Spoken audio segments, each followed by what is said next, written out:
Mantan Gubernur Sumatera Selatan Alex Nurdin di hadapan Majelis Hakim Yusri Rizal secara virtual menyebut jika proposal pembangunan Masjid Sriwijaya ada. Pada sidang kasus Masjid Sriwijaya yang diadakan secara virtual pada Senin kemarin 28 Maret 2022, Alex Nurdin mengatakan jika proposal adalah syarat utama dan menurutnya tidak masuk akal kalau tidak ada proposalnya.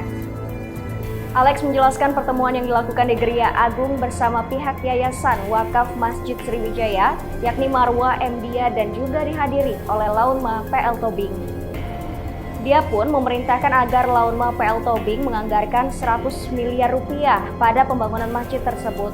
Diterangkan Alex Nurdin terkait adanya disposisi di berkas pencairan dana hibah Masjid Sriwijaya dengan tulisan setuju, bukan berarti BPKAD langsung memproses pencairannya.